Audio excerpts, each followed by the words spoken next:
A las 22 horas exactas, el Golfo de México dormía bajo una calma peligrosamente engañosa. Dos grupos de batalla navales estadounidenses avanzaban en silencio total desde el este sin aviso. El CVN-76. Ronald Reagan encabezaba la flota con 75 aeronaves de combate a bordo. El CPBVN-75, Harry S. Truman, navegaba 80 millas náuticas más al sur en paralelo exacto. 14 buques de guerra en total formaban la fuerza naval más grande vista en el Golfo, en México. Los satélites civiles ya habían detectado ese movimiento 3 horas antes del amanecer. Nadie en Washington emitió notificación alguna al gobierno de México durante esas horas tan críticas. La Casa Blanca llamó a esto una operación de seguridad energética en un comunicado oficial frío. Mexico City lo llamó por su verdadero nombre. Un acto directo de guerra económica contra México. Pemex había sido nacionalizado 48 horas antes mediante decreto presidencial de emergencia nacional. Las corporaciones ExxonMobil y Chevron perdieron activos valuados en más de $90,000 millones. Washington respondió primero con sanciones financieras, luego con bloqueos y ahora con acero sobre el agua. A las 22 horas con 17 minutos, el Ministerio de Defensa recibió confirmación satelital por canales de máxima encriptación. El general Ramírez leyó el reporte completo en silencio durante exactamente 4 segundos sin parpadear. Luego golpeó la mesa con el puño cerrado y pronunció una sola palabra en voz baja: Águila. La Operación Águila Negra había sido diseñada meticulosamente 3 años antes exactamente para este escenario. Nadie fuera del Estado Mayor Conjunto sabía que ese plan de contingencia existía en los archivos. Los expedientes dormían sellados bajo el nivel de clasificación más alto del ejército mexicano activo, a las 22:31 de la noche. La primera orden cifrada salió encriptada directamente desde el Ministerio de Defensa Nacional. 32 oficiales en distintas bases del país recibieron la misma instrucción de manera simultánea. Ninguno comunicó nada por radio abierta. Todo viajó por fibra óptica submarina con encriptación de grado militar. En la base aérea de Santa Lucía, los mecánicos corrían ya hacia los hangares en la oscuridad. 24 F-18. Hornet mexicanos comenzaron a ser armados meticulosamente en condiciones de total oscuridad operativa. Cada aeronave recibió 4 misiles Exocet AM-39 montados bajo ambas alas, sin excepción ni demora. En el puerto de Veracruz, 6 fragatas ARM clase Durango levaron anclas de manera silenciosa y coordinada. Lo hicieron sin luces de navegación visibles, sin transmisiones de radio, sin dejar rastro detectable alguno. 4 lanchas de misiles de alta velocidad salieron del muelle 10 minutos después, completamente en silencio, desde Tampico. Otras 2 fragatas se unieron al arco defensivo cerrando la línea con precisión milimétrica. La línea de defensa mexicana ya cubría 300 millas náuticas de costa sin ningún espacio vacío. 3 capas, 3 líneas, 3 oportunidades distintas de detener al invasor antes de que amaneciera completamente. La capa más letal de todas no estaba en la superficie marina, ni tampoco en el aire, 18 horas antes. 3 submarinos mexicanos habían salido del Pacífico en condiciones de máximo sigilo operativo. El Benito Juárez, el Miguel Hidalgo y el Emiliano Zapata desaparecieron bajo el agua sin dejar rastro. Ningún satélite de inteligencia estadounidense los registró durante el tránsito completo hacia el interior del Golfo. Usaban propulsión A y P, independiente del aire, sin burbuja acústica, sin firma térmica alguna para los sensores. A las 23:45 horas, los 3 submarinos ya ocupaban sus posiciones asignadas dentro del Golfo Tranquilo. El Benito Juárez se ubicó al norte del Ronald Reagan, a exactamente 8 kilómetros de distancia calculada. El Miguel Hidalgo se posicionó al sur del Harry S. Truman sin activar ningún sistema de detección. El Emiliano Zapata bloqueó silenciosamente la ruta de escape hacia el este con precisión milimétrica absoluta. 3 depredadores completamente invisibles esperaban inmóviles bajo 400 metros de agua fría y oscura total. En la sala de guerra del Ronald Reagan, el almirante Morrison revisaba mapas de inteligencia actualizados. México no tiene capacidad real de respuesta efectiva, afirmó Morrison ante sus oficiales superiores esa noche. Esto será una demostración rápida de fuerza. En 48 horas firmarán el acuerdo necesario. Ninguno de sus asesores cuestionó esa evaluación. Ninguno mencionó los submarinos mexicanos. Nadie sabía nada. A la 1 de la mañana exacta, los F-18 mexicanos despegaron de Santa Lucía en formación de combate. 24 cazas cortaron la oscuridad total con el fuego azul intenso de sus turbinas encendidas al máximo. La teniente coronel Valentina Reyes lideraba la formación desde el avión de cabeza en posición central. Su pantalla HU demostraba 14 puntos de contacto enemigos, aproximándose rápidamente desde el este sin vacilación. F-18. Super Hornet estadounidenses. 14 unidades. Velocidad Mach 0.9. Distancia al contacto 180 kilómetros. Reyes transmitió en canal cifrado. Los veo. Formación Coyote activa. Enciendan todos los sistemas de combate. Los 12 cazas mexicanos se desplegaron en abanico amplio como las alas extendidas de un águila real. Cubrieron ambos flancos del grupo de aeronaves estadounidenses desde los dos costados de manera simultánea perfecta, a 40 kilómetros de separación. Las dos formaciones tenían misiles apuntando la una a la otra activamente. Los dedos de pilotos jóvenes de ambos bandos descansaban sobre botones de disparo cargados esa noche. 30 segundos de silencio de radio absoluto sobre el Golfo de México en plena madrugada oscura.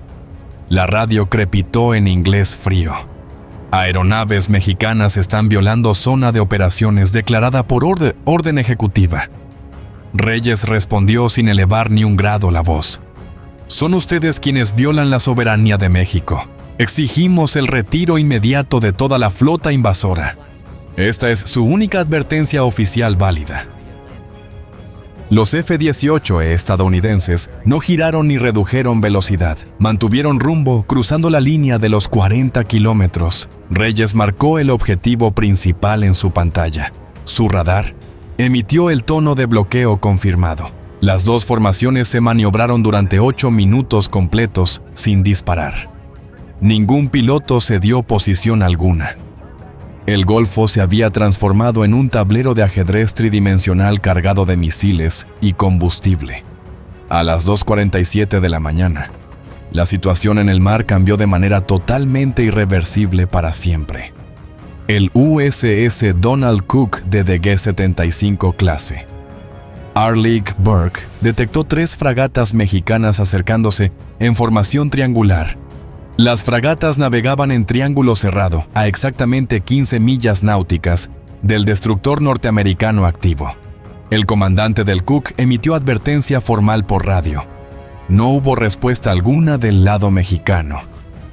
Fuego de advertencia. 5 disparos frente a la proa del buque líder mexicano.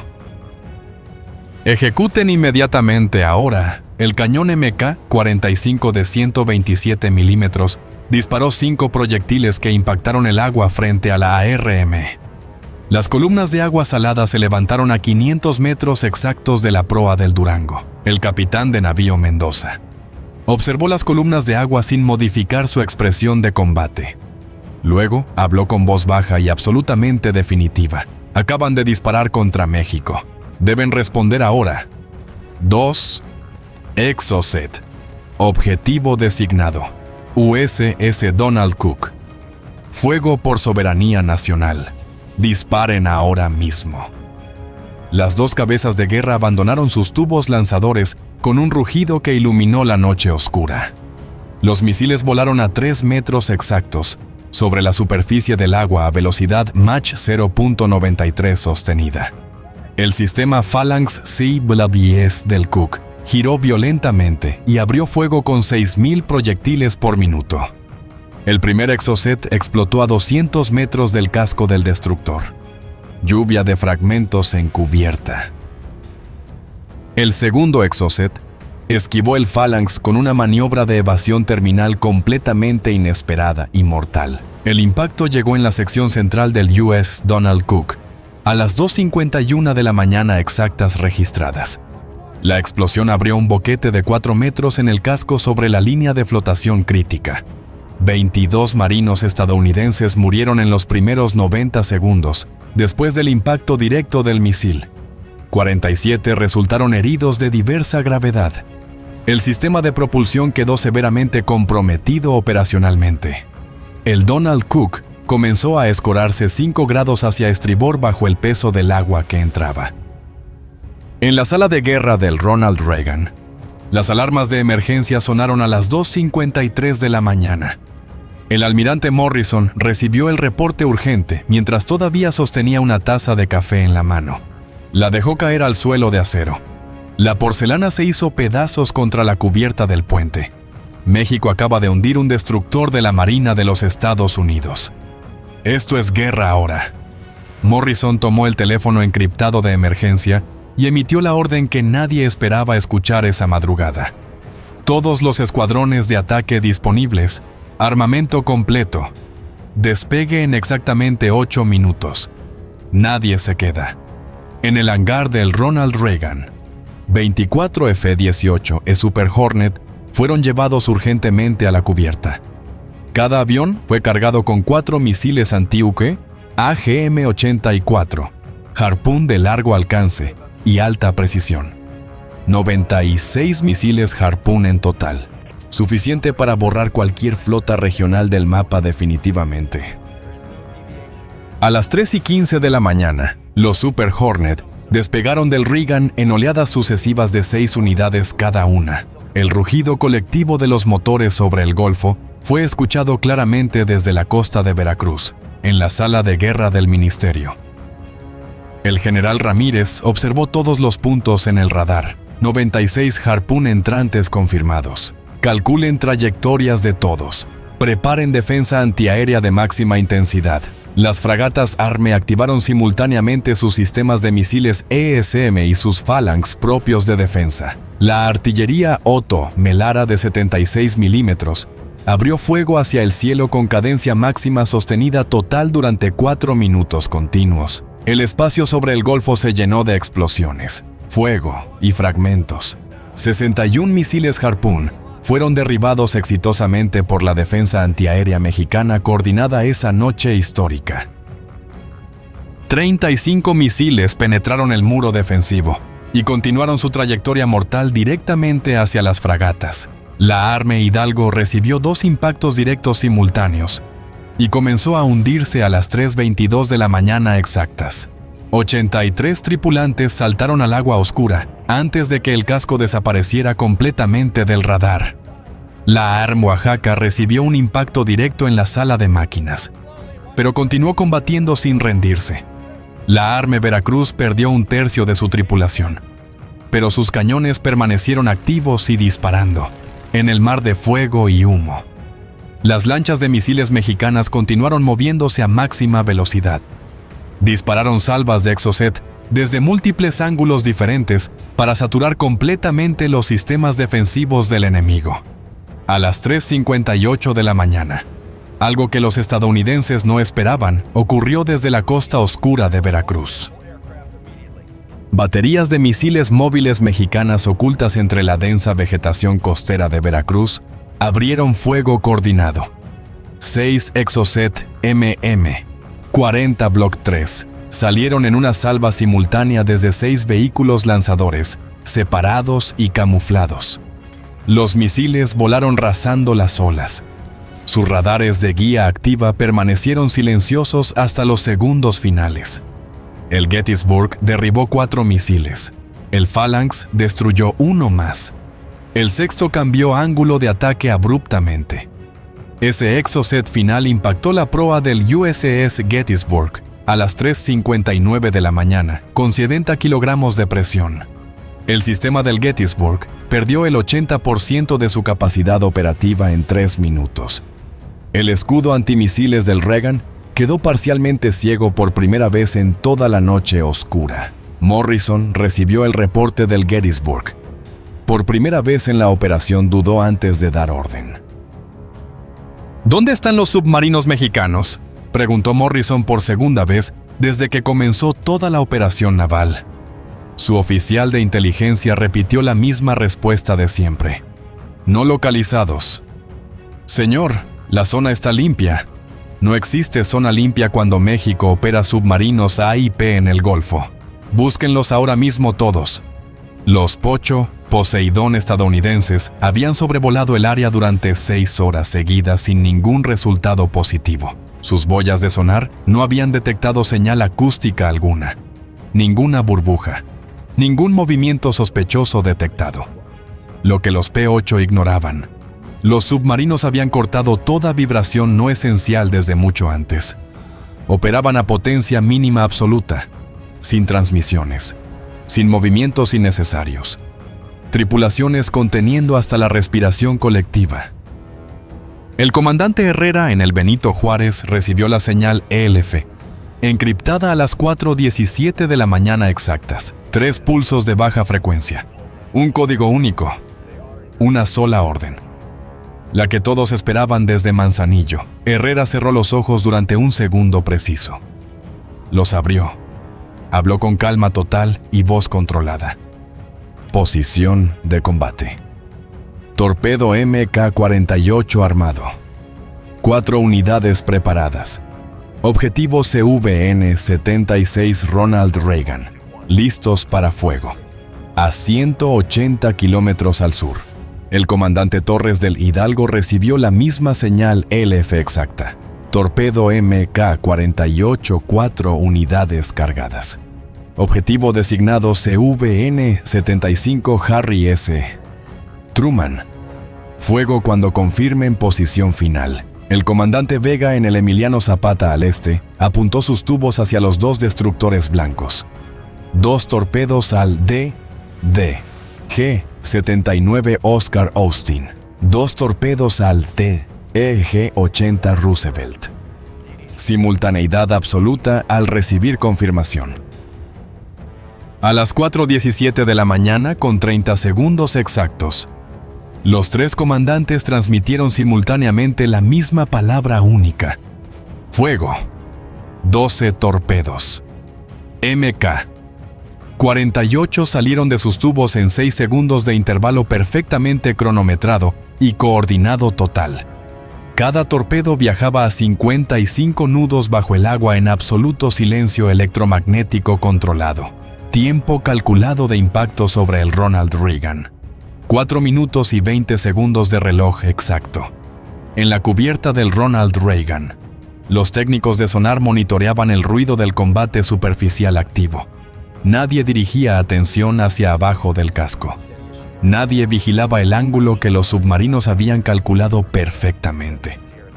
A las 4:21 de la mañana, el operador de sonar detectó una anomalía acústica a 3 kilómetros de distancia exacta. Contacto confirmado. Contacto subacuático múltiple. Señales clasificadas como torpedos activos. Distancia decreciendo rápidamente hacia nosotros. La alarma de torpedo llenó cada rincón del portaaviones con una intensidad que paralizó a la tripulación. 12 torpedos entrantes, desde 3 vectores distintos. Activen señuelos Nixie, inmediatamente. Maniobra evasiva máxima. Ya el Ronald Reagan intentó girar con urgencia. 104.000 toneladas de acero no giran en segundos. Los señuelos acústicos. Nixie fueron lanzados a ambos costados del portaaviones. Atrajeron 3 torpedos hacia el vacío. 9 torpedos continuaron sus trayectorias corrigiendo rumbo automáticamente hacia las firmas magnéticas del casco del portaaviones. A las 4:22 de la mañana con 8 segundos. El primer torpedo golpeó el casco inferior del Ronald Reagan directamente. La explosión submarina fue sentida en la costa de Yucatán, a más de 400 kilómetros de distancia. Un geyser de salada y acero fundido se elevó 40 metros sobre el nivel del mar. El portaaviones se sacudió violentamente como si un terremoto hubiera golpeado el fondo del océano desde abajo. El segundo torpedo impactó el costado de vapor 40 segundos después con idéntica y destructiva violencia calculada. El Ronald Reagan comenzó a escorarse 8 grados. Los aviones en cubierta se deslizaron peligrosamente sin control. 2 F/A-18 cayeron directamente al mar desde la cubierta de vuelo en los primeros 30 segundos críticos. El sistema de catapulta electromagnética dejó de funcionar. El portaaviones perdió su capacidad ofensiva aérea completamente. En el sur, 4 torpedos del Miguel Hidalgo alcanzaron al Harry S. Truman en los flancos críticos. 2 impactaron de lleno. El Truman escoró 11 grados y perdió el 40% de su capacidad. Los fuegos en la cubierta de vuelo del Truman comenzaron a consumir el combustible de las aeronaves. Los de DDG-79 y DDG-80 recibieron 2 torpedos cada uno desde el Emiliano Zapata de manera simultánea exacta. Ambos destructores perdieron su propulsión principal en minutos. Quedaron completamente a la deriva en el Golfo Oscuro, en 90 segundos totales. La flota más poderosa del hemisferio occidental fue doblada a la mitad. Morrison se aferró a la consola central de la sala de guerra con las 2 manos temblorosas. Las pantallas mostraban su flota en llamas, escorando a la deriva, sin ninguna cohesión defensiva funcional. Por primera vez en 40 años de carrera naval activa, el almirante Morrison no tenía respuesta alguna en el Ministerio de Defensa mexicano. Ramírez recibió los reportes de impacto uno por uno en silencio. Cuando llegó el último reporte confirmado, exhaló lentamente. La sala no habló durante 15 segundos completos exactos. Luego, Ramírez tomó el teléfono de canal abierto y transmitió en la frecuencia internacional de emergencia naval. Flota de los Estados Unidos. Sus portaaviones han sido neutralizados. Su posición táctica es insostenible ahora mismo. México no busca la destrucción total de su fuerza. México exige retirada inmediata del Golfo Soberano mexicano. Tienen 30 minutos para iniciar retirada visible y verificable. Pasado ese plazo, los submarinos actuarán de nuevo. Morrison escuchó el mensaje completo. Luego miró a su oficial de comunicaciones durante 5 segundos de silencio. Acusen recibo del mensaje mexicano. Informen a Washington ahora. Sin autorización del Pentágono, no decidimos absolutamente nada. En Washington. El mensaje llegó a la sala de crisis de la Casa Blanca a las 4:31 de la mañana. El secretario de Defensa fue despertado de urgencia. El jefe del Estado Mayor Conjunto también fue despertado. Nadie en la cadena de mando había contemplado que México pudiera neutralizar 2 grupos de portaaviones nucleares. Los informes de inteligencia habían subestimado la capacidad submarina de México en prácticamente un 100% completo. A las 4:55 de la mañana, la teniente coronel Reyes lideró el tercer sorteo de cazas mexicanos sobre el Golfo. 12 F-18, Hornet armados con Harpoon y Exocet, AM-39 localizaron 3 destructores intentando retirarse hacia el este. El USS Cole transmitió en frecuencia abierta con voz que no ocultaba la gravedad de su situación. Aeronaves mexicanas. Somos el USS Cole. Estamos en retirada. No representamos amenaza activa. No disparen. Reyes escuchó el mensaje completo. Redujo inmediatamente la velocidad. Mantuvo formación a distancia de seguridad vigilante establecida. Solicitó confirmación urgente al Estado Mayor.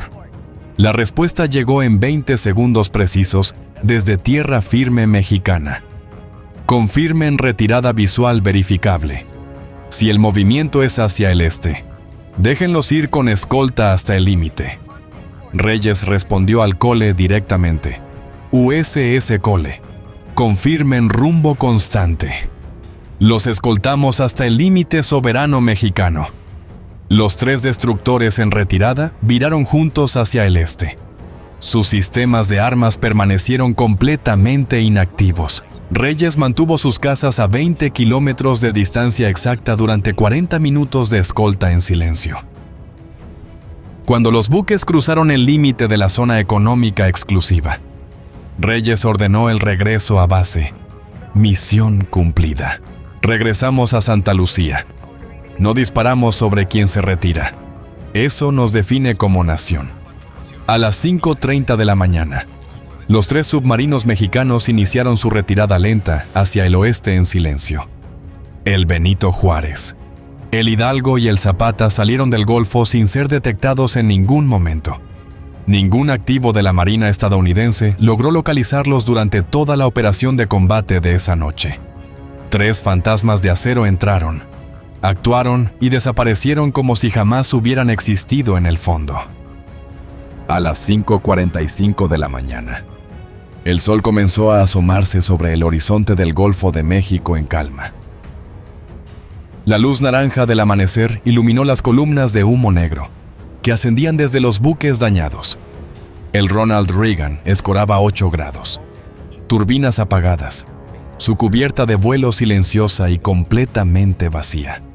El Harry S.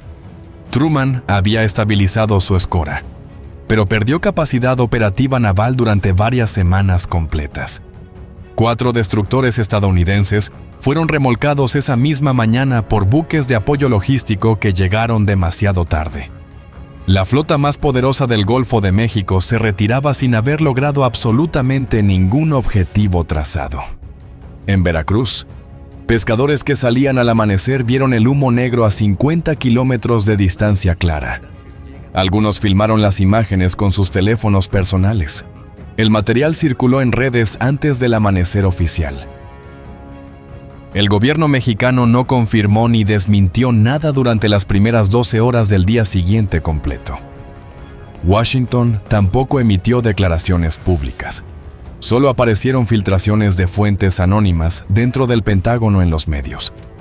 Un senador estadounidense calificó la operación como el mayor fracaso de inteligencia naval registrado en décadas recientes. Fuentes mexicanas sin nombre hablaron de un plan dormido durante 3 años esperando exactamente ese momento inevitable. Nadie mencionó públicamente a los submarinos. Nadie reveló los nombres de los 3 comandantes que los condujeron. Ese silencio era parte del mensaje estratégico. Lo invisible también puede hundir portaaviones nucleares cuando es necesario. En el Ministerio de Defensa mexicano, el general Ramírez firmó personalmente el reporte final de la operación, la Operación Águila Negra. Fue sellada nuevamente bajo clasificación máxima antes de que el amanecer terminara completamente. Los pilotos de Santa Lucía regresaron a la base. Desayunaron en silencio y durmieron sin dar declaraciones. La teniente coronel Reyes guardó su casco en el casillero. No habló con ningún periodista esa mañana. Los 3 comandantes de los submarinos fueron trasladados a una instalación clasificada lejos de la capital nacional. Nadie publicó sus nombres ni rostros. Solo sus resultados quedaron escritos en el expediente sellado. El Golfo siguió siendo el Golfo de México. Las plataformas de Pemex continuaron produciendo petróleo nacional sin pausa. Ningún acuerdo fue firmado bajo presión. Ninguna concesión fue otorgada. Ningún barril de petróleo fue entregado. La soberanía energética de México permaneció intacta y absoluta después de esa noche que no existió oficialmente. 3 semanas después, Washington publicó un análisis clasificado sobre vulnerabilidades navales en el Golfo mexicano. El documento fue retirado de circulación pública 48 horas después de su publicación inicial. Nadie explicó oficialmente por qué fue retirado. Nadie necesitó ninguna explicación adicional. La razón era completamente obvia. El Golfo de México tiene 1,5 millones de kilómetros de aguas soberanas que nadie vacía. Debajo de esas aguas existe un silencio capaz de hundir portaaviones cuando la soberanía nacional lo exige. La pregunta no es si México puede defender sus mares. Esa pregunta fue respondida esa noche histórica. La pregunta real es: ¿qué precio está dispuesto a pagar cualquier potencia que decida intentarlo nuevamente aquí? El Golfo no es corredor libre. Es territorio. Es historia viva. Es sangre mexicana bajo el agua. David no necesita milagros para vencer a Goliat. Solo necesita profundidad suficiente, silencio perfecto y puntería certera. El mar guarda sus secretos. y la soberanía se defiende con estrategia. Si te ha impactado esta simulación, apoya el canal con tu me gusta, compártelo y suscríbete para no perderte nuestros próximos análisis militares. Te leo en los comentarios.